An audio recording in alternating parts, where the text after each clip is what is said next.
and fruits. Don't worry about that.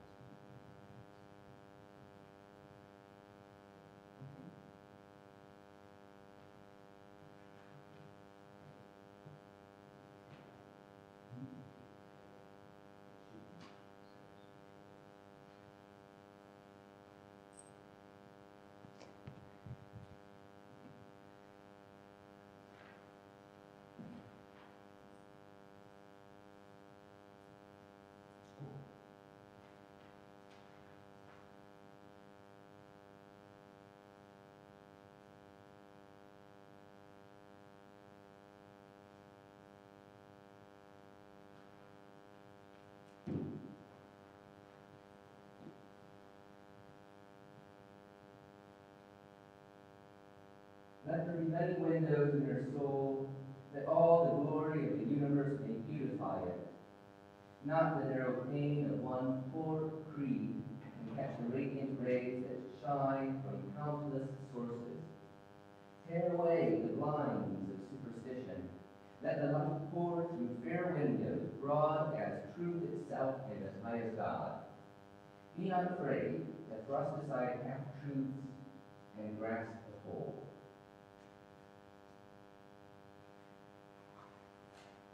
Or is it clear Wilcox?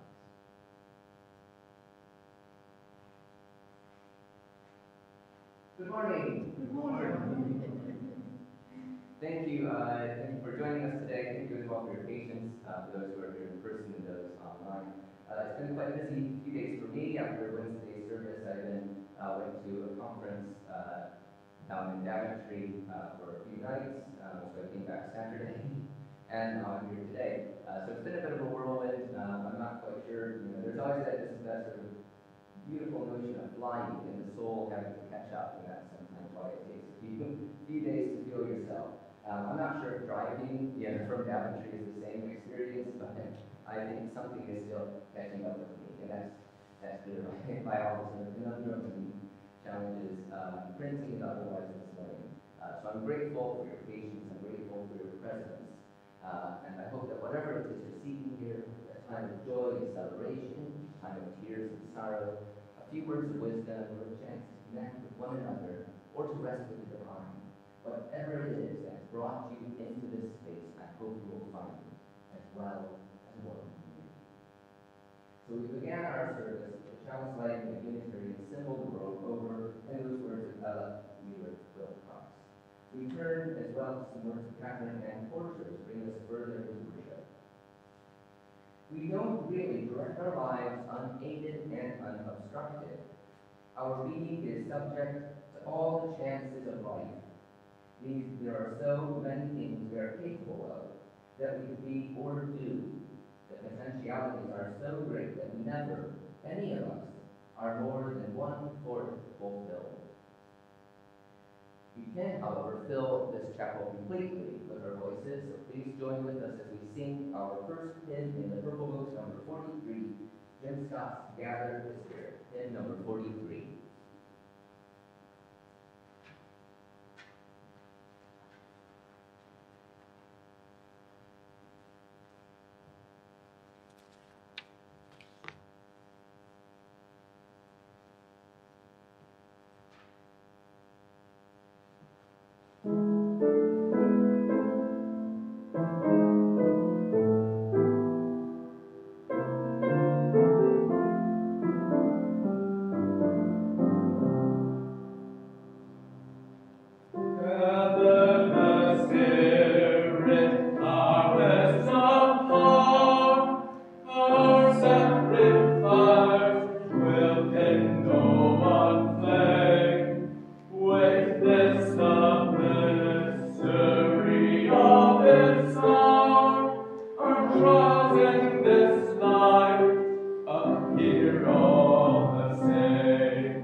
Thank you.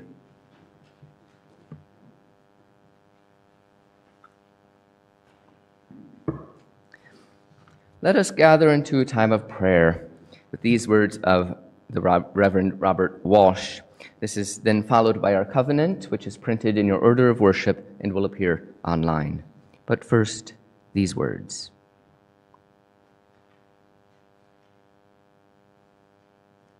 Each morning I thank you as I take down another day from the shelf so high I can't see how many are left. Each morning I tell you that I can use some help with this day. I want to dive. I want to go beneath the flotsam and foam and easy pleasures and comfortable dull habits into the deeper currents that I know are there. I keep bobbing to the surface. Shallow or deep, my actions this day will be my offering to you. Amen. And please read with me our covenant. We gather here in sacred fellowship to witness the fullness of our lives and all life, to hold and be held, tell stories and listen, to be renewed and renew the world. We speak with care and patience. We act with gentleness and compassion. We forgive each other and ourselves. In faith that we build beloved community, we renew our covenant today. Amen. Now, according to my records, which I have to admit are not always the best kept, but they are decently kept since 2020 at least. So, according to my records, I haven't shared this with you, though I have a strange feeling or inkling that I did. Maybe I have at some point here or elsewhere. This is a story. It's by Dr. Seuss, if you've noticed, the great children's author, The Cat in the Hat, Green Eggs and Ham, The Lorax, and countless others. One of the things I love about this book, My Many Colored Days, is the fact that it looks unlike any other Dr. Seuss book I have ever seen. And for those, of course, familiar, he has a very, shall we say, idiosyncratic style. The creatures that he makes, the landscapes, environments, is this sort of brilliant and beautiful, surreal world. Not that this is any less surreal. But the paintings have been done by Steve Johnson and Lou Fancher. So it's been illustrated differently than perhaps Dr. Seuss would have. And I think in a way it's the better for it. Though I would appreciate seeing a Dr. Seuss version of this as well. So this is My Many Colored Days by Dr. Seuss. Some days are yellow. Some are blue. On different days, I'm different too. You'd be surprised how many ways I change on different colored days. On bright red days, how good it feels to be a horse and kick my heels. On other days, I'm other things. On bright blue days, I flap my wings. Some days, of course, feel sort of brown. Then I feel slow and low, low down. Then comes a yellow day, and whee! I am a busy, buzzy bee. Gray day. Everything is gray. I watch, but nothing moves today. Then, all of a sudden, I'm a circus seal. On my orange days, that's how I feel. Green days, deep, deep in the sea. Cool and quiet fish, that's me. On purple days, I'm sad. I groan. I drag my tail, and I walk alone. Lonely little dinosaur. But when my days are happy pink, it's great to jump and just not think. Then comes my black days, mad and loud. I howl, I growl at every cloud. Then comes a mixed up day, and wham, I don't know who or what I am. But it all turns out all right, you see, and I go back to being me. My Many Colored Days by the great Dr. Seuss.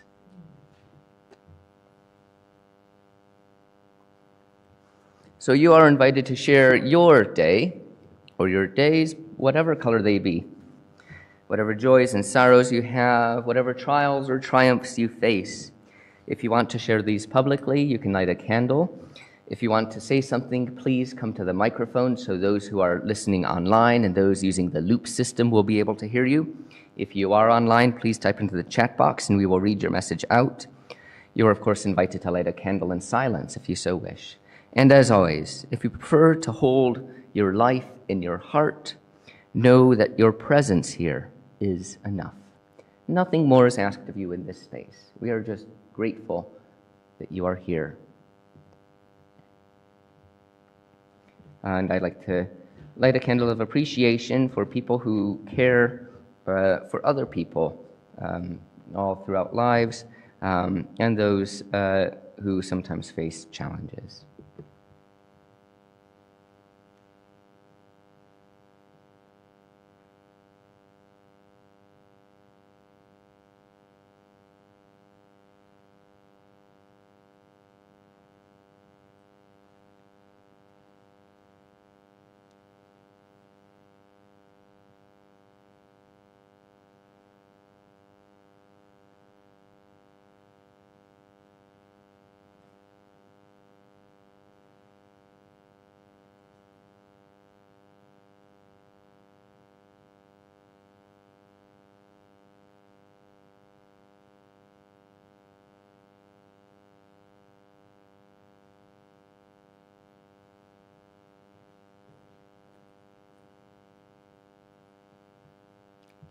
And I would like to send the light of that candle across the world, bringing compassion and understanding and patience for other people's points of view.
For all those joys and sorrows here spoken, and those that remain silently in our hearts.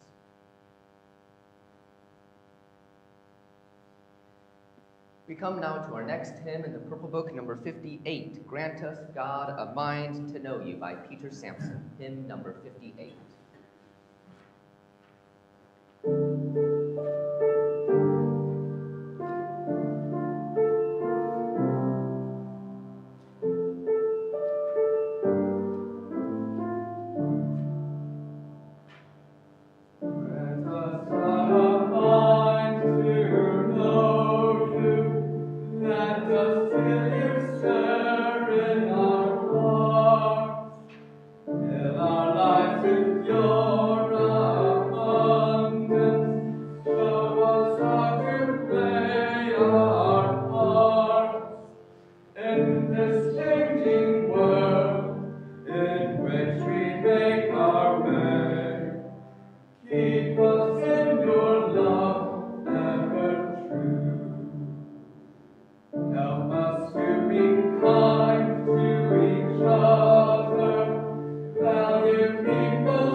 Thank you. That was lovely.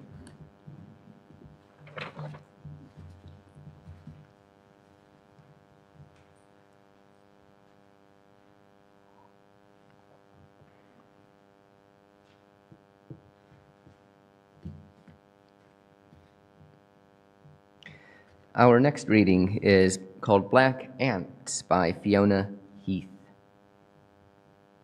Many years ago, we lived in an apartment that had its share of domestic wildlife. Squirrels and raccoons lived in the attic, mice in the walls. Our kitchen was home to black ants. I tried to deter them in unsuccessful, non-toxic ways and would sweep them away or step on them when I saw them. One day, cleaning up round the kitchen table, I saw a black ant perched near the edge. I raised my hand to sweep it off when I realized that the ant was cleaning its face and antenna, just like my cat's, stroking its antenna like a miniature black panther. This kinship with my beloved cats astonished me, and I sat on a chair and watched the ant for at least 5 minutes. Black, with not quite a glossy sheen, delicate legs and antenna, the ant was gorgeous. In the days after, I watched the ants trundle around the countertops, gently shooing them out of the way, lifting them out of places I didn't want them. If they fell in the sink as I did the dishes, I fished them out and set them curled up on the counter. After a time, during which I was sure they were dead, they would stretch out and shake off the water and wander off. Ant resurrection.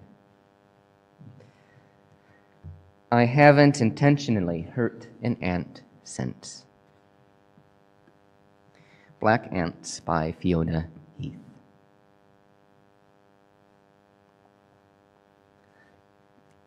Let us now return to a time of quiet reflection and meditation with these words of Teresa Soto, entitled Finding Our Dreams. And it begins with a quote by Georgia O'Keeffe. "We haven't found enough dreams.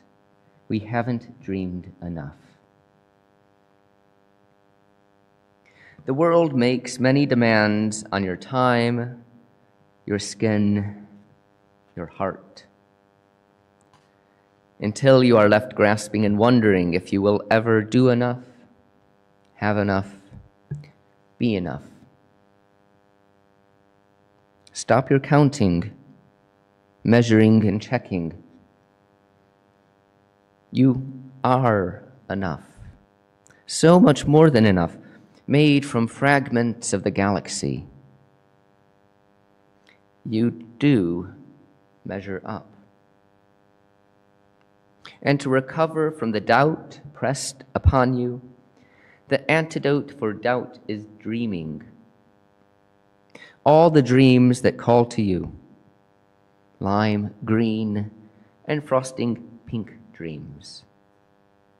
The other soft and tender dreams that run blue or gray, sky indistinguishable from lulling sea. The dreams that seem impossible. Listen, that's our nature. If they had already happened, they would be realities, solid and smooth, like the round bone home of an unbroken egg. Be brave enough to name your dream. Nurture it, and allow the rhythm of your breath to bring your dreams to life. Words of Teresa Soto.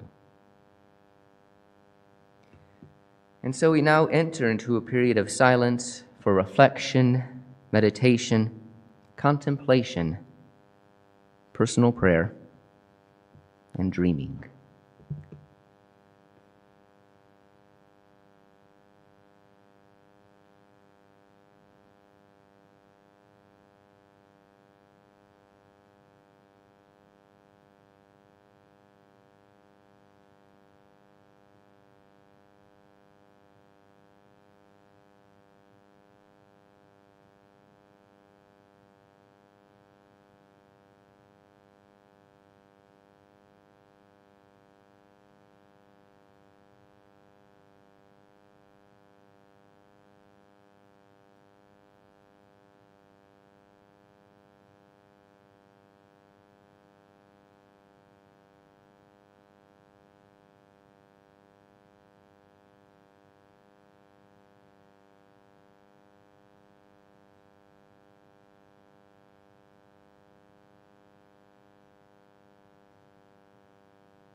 whatever dreams, whatever hopes, whatever prayers we have heard within our hearts, may they be named and shared and felt as a divine blessing. Amen.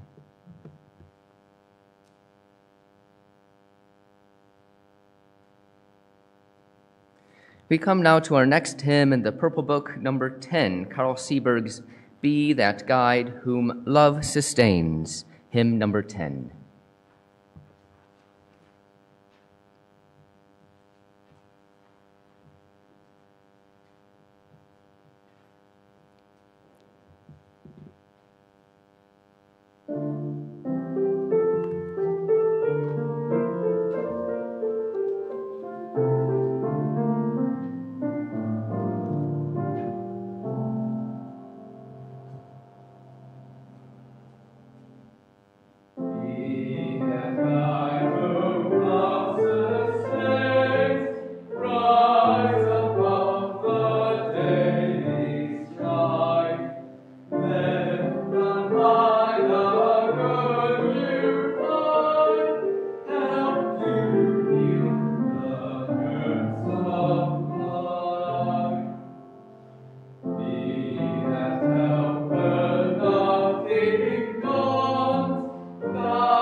Thank you.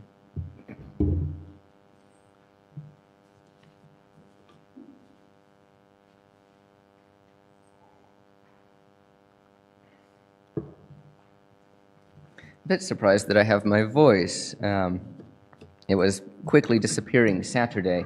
The conference that I attended is our annual meetings, and part of it, of course, includes an anniversary service, a big sort of fantastic do with two sort of people up front, with someone leading the service and someone dedicated to the sermon, and a choir, which I tried to volunteer when I have the time, and this year I did have the time. Unfortunately, the choir did not have many tenors, and my natural bass and baritone voice was asked to sort of stretch a bit higher than it normally did, which I actually enjoyed a bit. When you sing, for me, singing bass, it's this sort of great opportunity. You really feel like you're rooted down on every single thing. You're very often the sort of like the bass part, obviously in the name, the bass part of the chord. The tenor very often has a different sort of quality to its singing. It's much more sort of gregarious, shall we say. So it felt nice to be able to, I thought, sort of feel a bit diva-ish with a few of the lines. But then I very quickly discovered on Saturday I was suffering the consequences of my vocal outburst. It seems to have returned, though, and I hope it will make us through the end of the sermon. It is very important that we hear Teresa Soto's words, to really drink deep of their meaning. We are enough. We measure up. Amongst all the intentions of our lives and our religious activity, this community that we're building, the deep ethics that move from these walls out into the wider world, the sort of time to be able to wonder, to have reflective conversation, and to dream, either within ourselves or within community. amidst all of these reasons for having our faith, there is just that fundamental one more thing, which is that necessariness to our own well-being and our community's well-being. That humble statement, you do measure up. I'm reminded, being with my mind on conferences, of one that I attended a while ago. The workshop leader at that conference was the Venerable Alistair McIntosh, and he spoke of our hesitancy as Unitarians in using the word righteous. We might speak more easily about the Buddhist notion of dharma or similar expressions in other faiths, but when we look back to our own faith's history and we find that word righteous, many people squirm. It evokes the foreboding tenor of following rules, the peril of straying from the path. And yet what we fail to see is that the crooked, convoluted, dark path that we call righteousness is such as it has been twisted by people who espouse a more draconian faith with a fallen humanity and a very unhappy God. Were we to think then of righteousness not in the way taught by fundamentalists, but rather as a universal truth, as our ambition to lead good lives, then we might find the path not going through the woods, but rather along the open vistas of a field, with the sunshine upon our face, as that beautiful Irish blessing goes. Righteousness that accommodates us, ever present in our lives, not relative truth that turns opinions into facts, but a truth that nevertheless includes all of humanity in its diversity and expression. And so we return to those words, you do measure up. Much is spoken in our churches about the inherent brokenness that we carry. Each week is beset by choices where we fall short, or wherein there are no right answers. We seek the win-win, but sometimes in life it feels as if we're forced to decide on a lose-lose.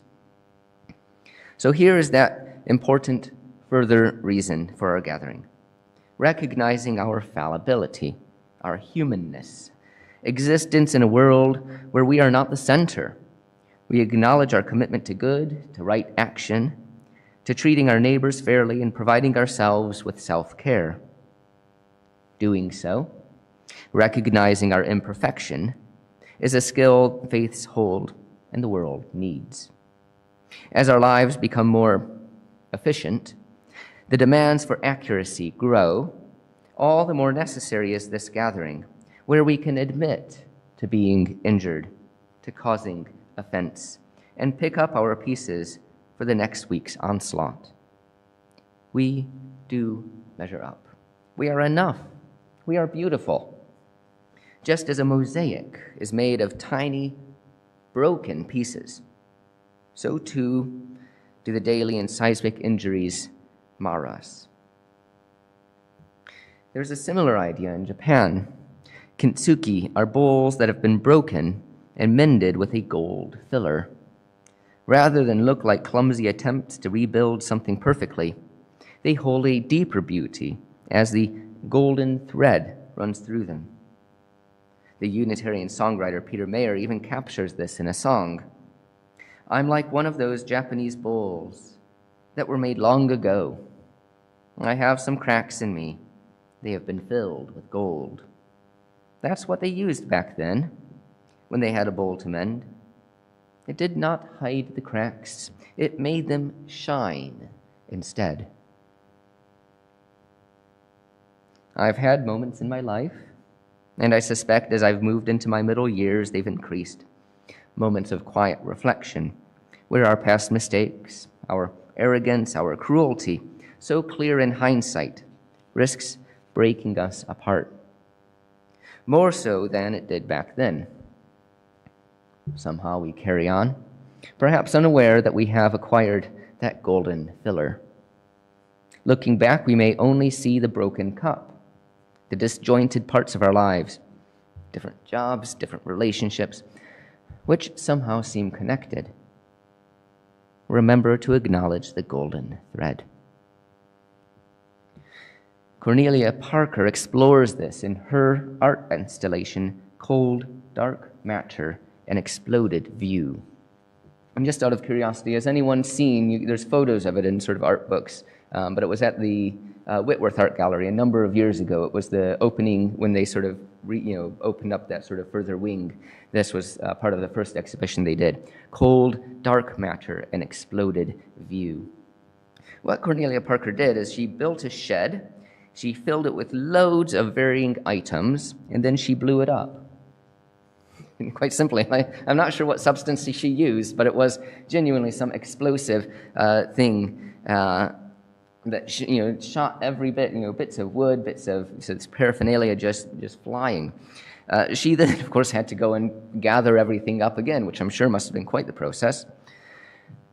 But after collecting the remains, at least what she could find, these items, broken wood, chips of glass, and that sundry of life, they were hung from a ceiling with a lamp in the center, creating something of a mobile. And if you see the photos of it, it's quite striking. And if you see it in person, it's also quite powerful. The sort of description, an exploded view, is like if anytime you're sort of looking through like a manual that has something that has to be detailed, you have to see all the various screws or parts.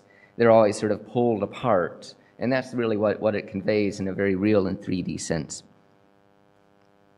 Interestingly enough, she describes the items chosen, for this installation as being akin to the things that you cannot quite throw away. I suppose like the items of life that have borne a mark on our existence, intimate to our being, yet occupying that distant past, or holding some element of regret or otherwise. Like the shadows cast on the walls, these broken items display both what we proclaim to the world as well as our shadow selves that we wish to keep personal. I think, given an opportunity, many people would look forward to this level of destruction. In fact, there is a small industry that has popped up where people can actually book a space to swing a bat at an old computer, or china saucers, or other paraphernalia. There's a great deal of anger in the world, and sometimes you just want to punch a pillow. But just as our church should be adamant in reminding people that you are enough, reminding people that we are fallible, we are humans, and that's okay, we'll try again this week. Just as we do this important task, it must be coupled with an awareness that, though necessary, though part of life, breaking still hurts. We can acknowledge those black howling days, those brown, slow and low days, those purple days of walking alone. Acknowledging them does not necessarily take away the pain. It was at this point that I wanted to share a poem, but my fallible self has forced me to abandon this. I cannot remember the few lines of the verse, nor can I remember the author. What it does remind me, though, is of a story by the pianist Victor Borge. Borge, whose talent for piano was matched with his talent for humor, quipped that he had a phone call before a performance. The woman asked him to play a particular piece at the concert. "Well, what piece would you like me to play?" he asked. "That's the problem," she replied. "I can't remember its title or who wrote it." "Well, you could hum a little of it," he suggested. "Oh, I can't remember how it goes," she said. "Anyway, you're the musician. You should know it." So when I admit that I had hoped to include a poem and have failed, I wish to acknowledge that failure is part of this sermon, too. So I've really achieved what I set out to do. Thank you. Anyway, this poem, when I've remembered it, has challenged me in the past. It is about the destruction of the world on a human level and on an environmental level. And it describes this pain as creative, not beautiful, as we try to romanticize deprivation, but as the precursor for all that follows. Like the mosaic, the breaking of the pottery is painful and results in jagged edges that can cut us still. But with some mortar or golden filler, we can set about building something new. Hope is what mends us. And I can think of few treasures more precious for our church than to be a place of hope. Amen.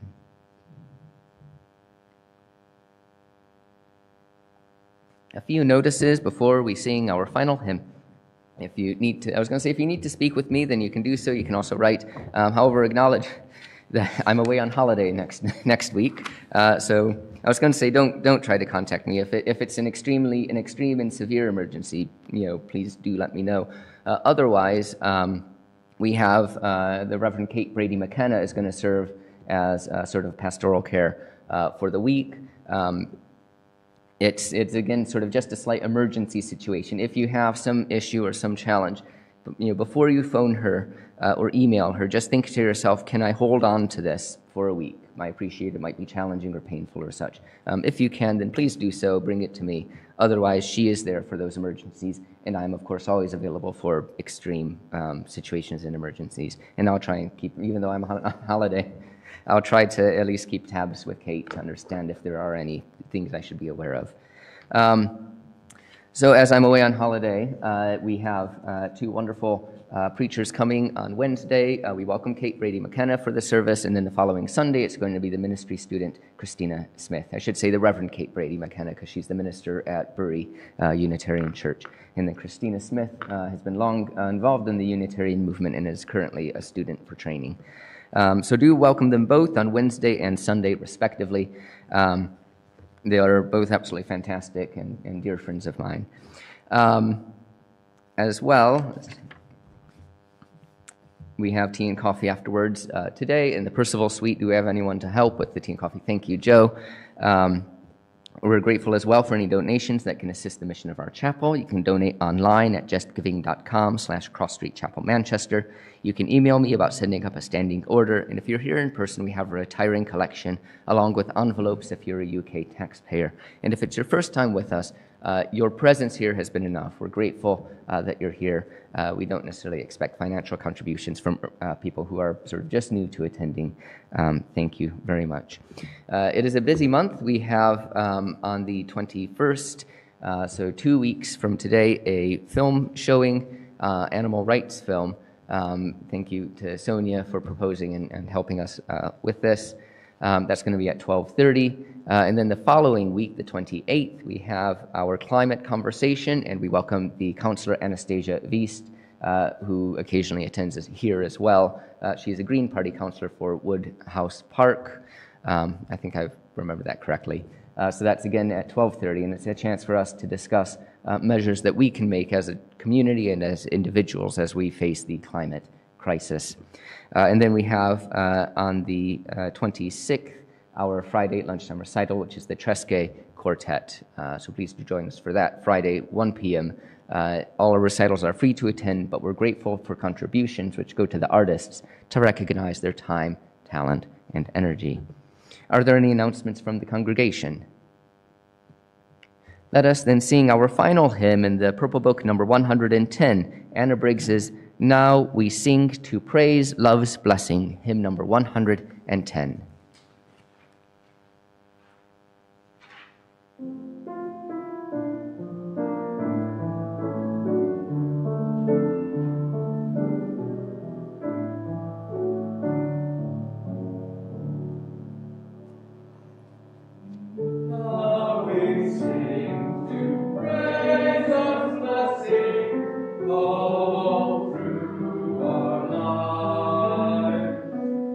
Laughter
Thank you, Sonia, for the flowers, for helping to set up along with Robin and others. Thank you, Joe, for greeting and for the tea and coffee that we're about to enjoy. And thank you to everyone for creating and sharing worship today. We close with the words of Sophia Leon Faz. Many of the past generation and many today have found three abiding values in prayer: the quiet meditation on life, the reaching out toward the universal and the infinite, and the courageous facing of one's profoundest wishes. Let us sense and share with all the glory and mystery of everyday things. Let those look with sympathy upon humanity's age-old dilemmas. Let no questions be taboo. The next generation can ill afford to have the deeper values deleted from the book of life.